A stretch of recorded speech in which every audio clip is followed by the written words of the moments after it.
안녕하세요. 김태훈 목사입니다.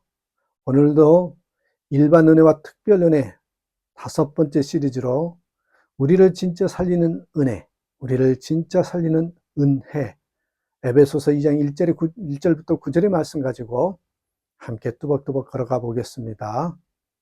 혹시 여러분 이런 생각을 해보신 적 있으시죠? 나는 왜 이렇게 열심히 사는데도 마음이 공허할까? 왜 다 갖춘 것 같은데도 불안할까? 왜 사람은 끊임없이 무언가를 채우려고 할까? 이런 질문들 좀 해보지 않으셨습니까? 우리는 늘 더 좋은 삶을 꿈꾸죠. 더 많은 돈, 더 좋은 관계, 더 안정된 미래, 더 인정받고 싶은 삶. 그런데요, 이상한 것이 있어요. 무언가를 이루어도요, 마음 깊은 곳에는 여전히 비어 있다는 것.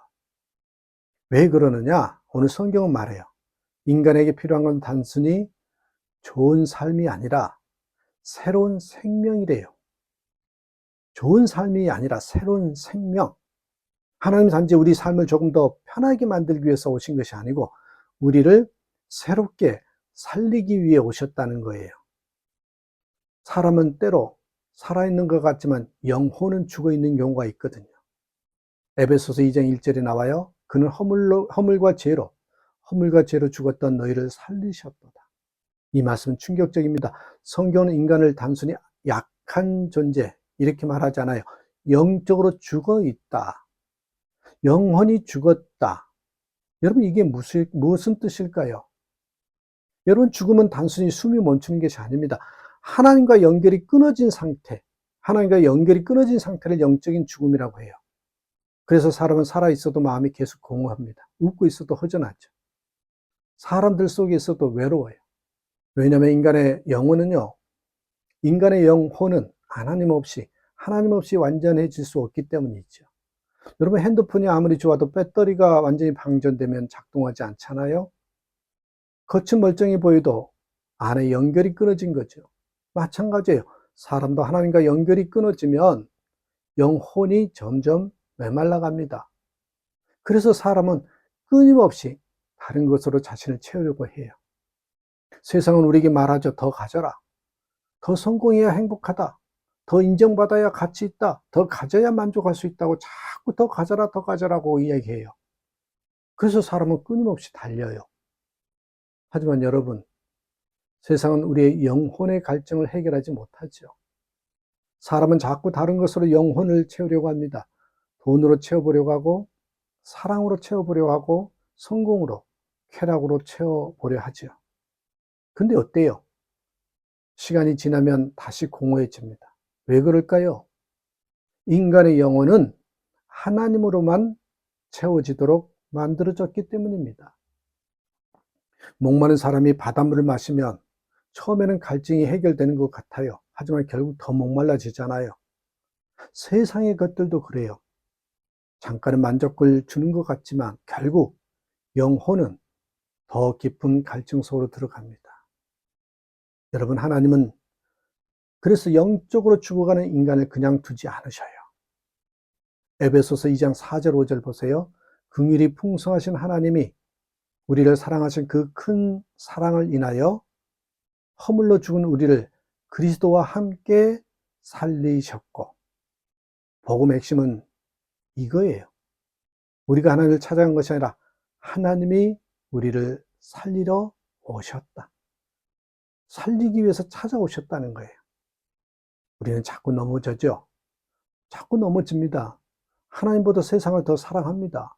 죄 속에서 살아가요. 그런데도 하나님은 포기하지 않으셨습니다. 오히려 예수님을 보내주셨습니다.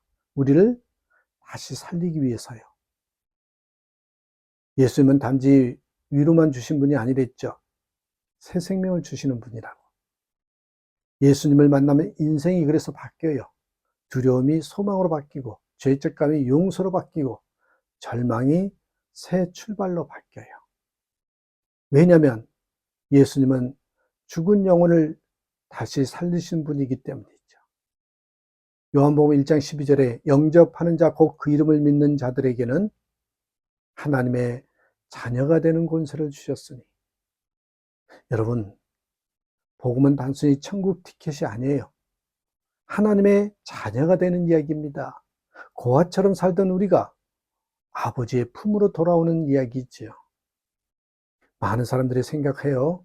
내가 좀 더 착해지면 하나님이 받아주시겠지. 내가 더 열심히 살아야 하나님이 사랑하시겠지. 근데 성경은 그렇게 말하지 않아요. 구원은 노력으로 얻는 것이 아니에요. 구원은 은혜로 얻어지는 거예요. 은혜는 받을 자격이 없는 사람에게 주어진 사랑이에요. 받을 자격이 없는 사람에게 주어지는 사랑, 그게 은혜예요. 여러분, 은혜는 잘해서 받는 상이 아니에요. 은혜는 받을 자격이 없는 사람에게 주어지는, 받을 자격이 없는 사람에게 주어지는 사랑이에요. 그래서 십자가가 놀라운 거예요. 우리가 완벽해서 사랑하신 것이 아니라 죄인일 때 사랑하셨기 때문에. 아이가 넘어졌습니다. 흙투성이가 되었어요. 그런데 아버지는 말하지 않습니다. 깨끗해지면 이리 와. 그렇게 말하지 않아요. 오히려요, 있는 그대로 먼저 안아주셔요. 여러분, 하나님이 우리에게 하시는 사랑이 그래요. 하나님이 우리에게 하시는 사랑이 그런 모습이에요. 우리가 완벽해진 다음 사랑하시는 것이 아니라 무너진 우리를 먼저 안아주십니다. 그렇습니다. 그래서 하나님이 원하시는 것은 우리가 종교인이 종교 생활을 잘하는 것을 원하지 않으셔요. 관계를 원하셔요. 하나님은 우리와 함께 걷기 원하십니다. 하나님은 우리가 두려움 속에 사는 것이 아니라 아버지의 사랑 안에서 살아가기를 원하셔요. 그래서 우리를 초대하셔요. 혼자 버티지 말라고. 이제 내게 돌아오라고. 내가 너를 새롭게 하겠다고. 이게 복음입니다. 여러분, 우리는 평생 무언가를 붙잡고 살아왔습니다. 인정이라든지 선거, 돈, 때로는 사람들의 시선을 붙잡고 살았죠. 그런데도 마음구석은 늘 허전했어요. 왜냐하면 우리의 영혼은 하나님 없이 완전히 살아날 수 없기 때문이에요. 여러분, 예수님은 단지 좋은 말을 해주시기 위해서 오신 것이 아니에요. 죽어가는 우리를 살리기 위해서 오셨어요. 상처받은 우리를 안아주시기 위해, 길을 잃은 우리를 집으로 데려가기 위해서 오셨다는 거예요. 추운 겨울밤 길을 잃은 아이가 떨고 있어요. 어디로 갈지 몰라요.